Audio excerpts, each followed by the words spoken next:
The islands of the Hawaiian chain are born, acquire life, and then sink into the sea over the lifespan of millions of years.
The Hawaiian Islands are separated from continental sources of life by over 2,000 miles of open ocean.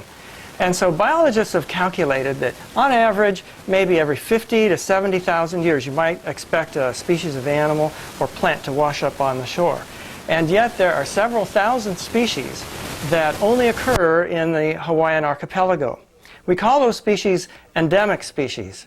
And it's thought that those endemic species actually evolved within the archipelago in which they're found. So how is it that this young island chain has acquired such a rich diversity of life? This question was addressed 150 years ago by Charles Darwin for the Galapagos Islands. He thought that finch-like ancestors originally came to the Galapagos from South America. After a few million years of evolutionary adaptation to their new environments, they speciated into a dozen or so, including a woodpecker finch that uses sticks and cactus spines to search for insects. What's the one that just came in next to it? Warbler finch. Warbler finch? Oh my God. Go away. Pretty little soft bird, isn't it? Oh. Oh. I want to see these pictures.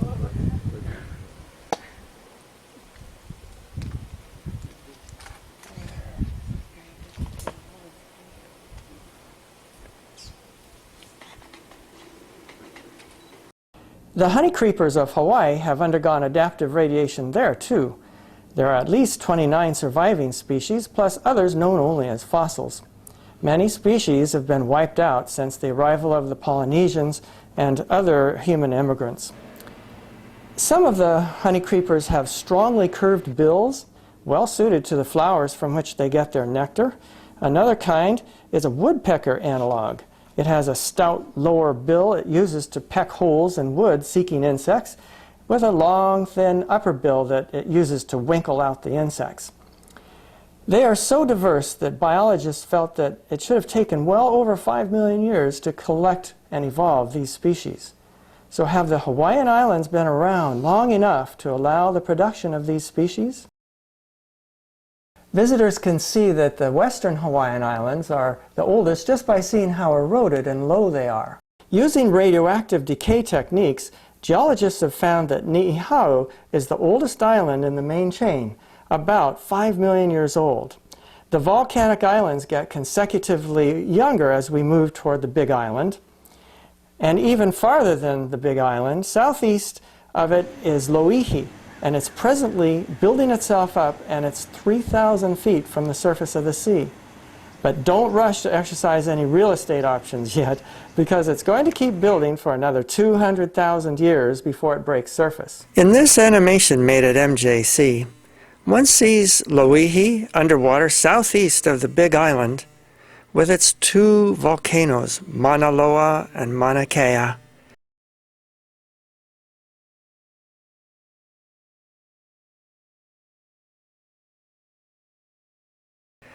than the consecutively older islands of Maui, Kaho'olawe, Lanai, Molokai, Oahu,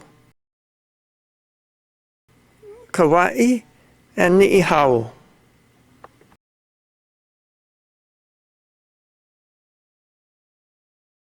The geology shows that Kauai has been around over 5 million years, plenty of time for the birds there to have hopped to these younger islands. The theory of plate tectonics has explained a lot of things about the Earth that have been confusing to scientists before it. For example, why is there a ring of fire, of volcanoes and earthquakes around the Pacific Ocean? Well, scientists have found that the Pacific plate is moving northwest, and it's being subducted under or flowing underneath the Eurasian plate and the Aleutian Islands. About 85 million years ago, the seamount we call Meiji was over the hot spot where Hawaii is now. The Pacific plate was moving almost north then. The volcanic island after volcanic island was formed, and some became tall mountains like the present island of Hawaii, but many of them never reached the surface of the ocean before the movement of the plates caused a new volcano to form to the south. This went on for nearly 40 million years, making what we call the Emperor Chain. All now are seamounts well below the surface. About 43 million years ago, the Pacific plate changed the direction of its movement, and since then has been going northwest. The new Hawaiian island chain has formed at this new angle.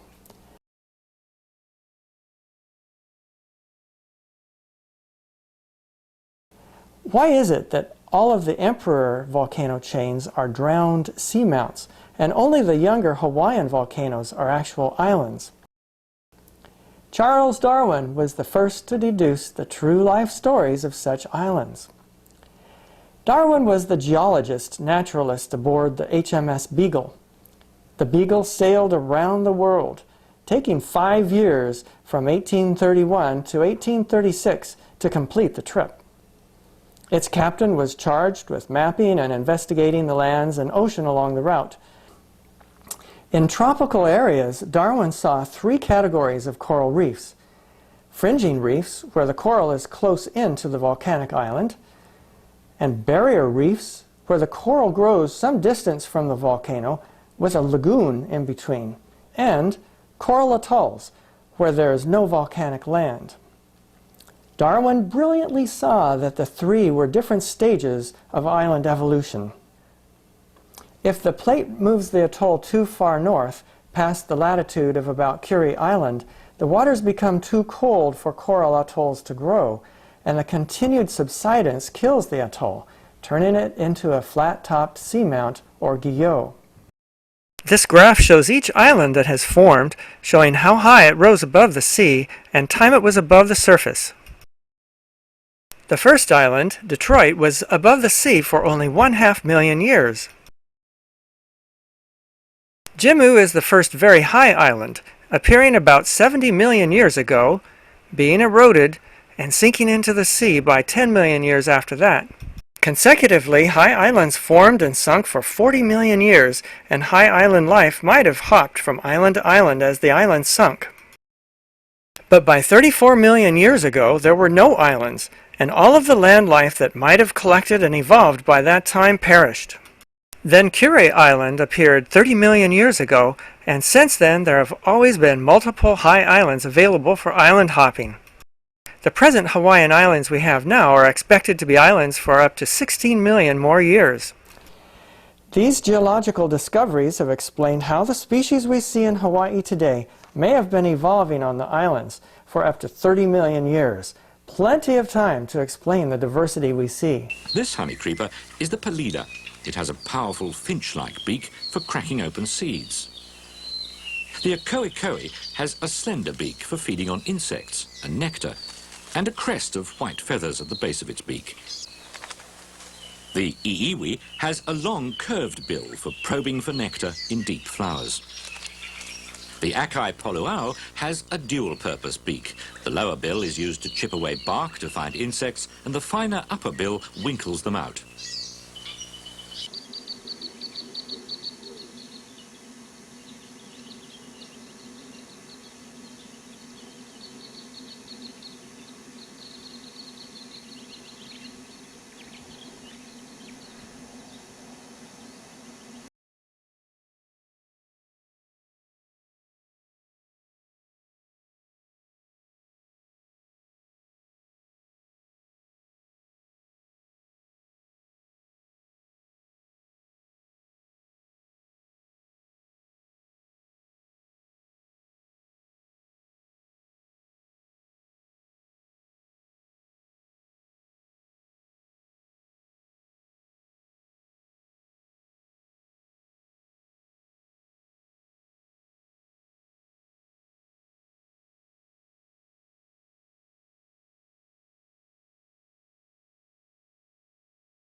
ua mau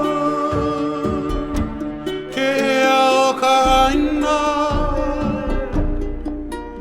I ka pono o Hawaiian ua mau ke ao ka aina I ka pono